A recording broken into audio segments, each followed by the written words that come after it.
Okay, hey y'all. First of all, I want to apologize for the background sound of my fan, but it's hot. So yeah. I want to talk about today single mothers not letting their the father of their child, see their child. Now I understand, like, you might have whatever's going on. I understand, like, if if that man, the father of your child, was abusive towards you. I understand.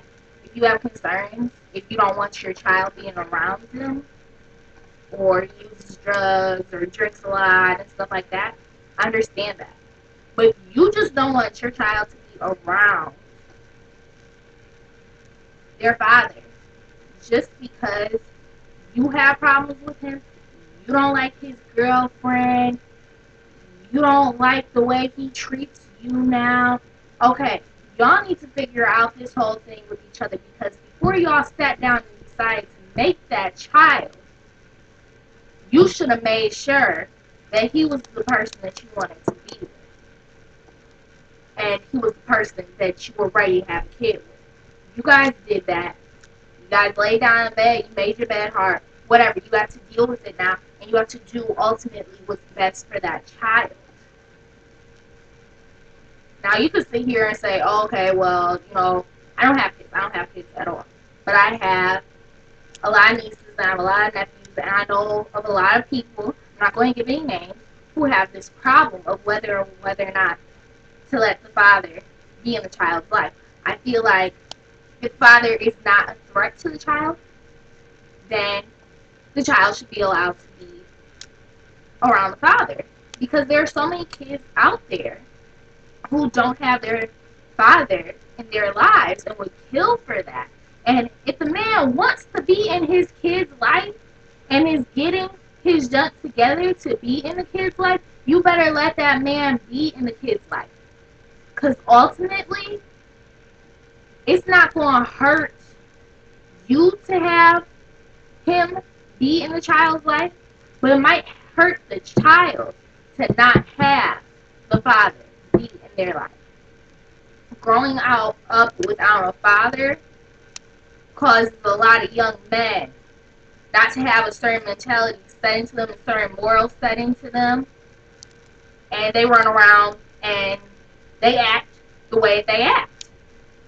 Most of the men out there right now who we're sitting up here having kids with, and we don't want to talk to anymore, and they act like this and they act like that, and we're tired of them and everything. They need to get their junk together. They didn't have a male figure in their life.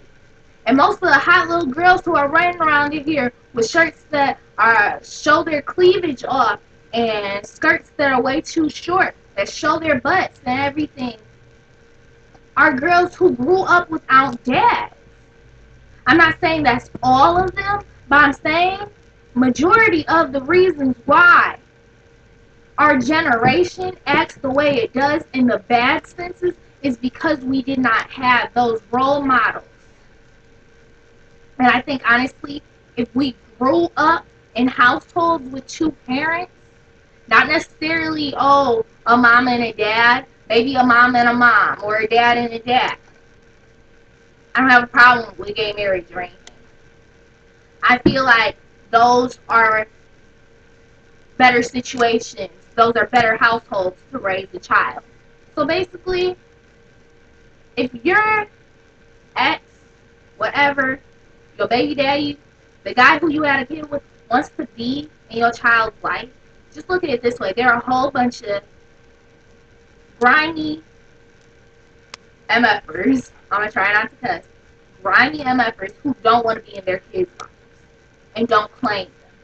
So if this guy is not only claiming the kid, but wanting to be a part of the kid's life, then you should let him. You should, point blank. Unless it puts your child in danger. Okay? That's all I got to say.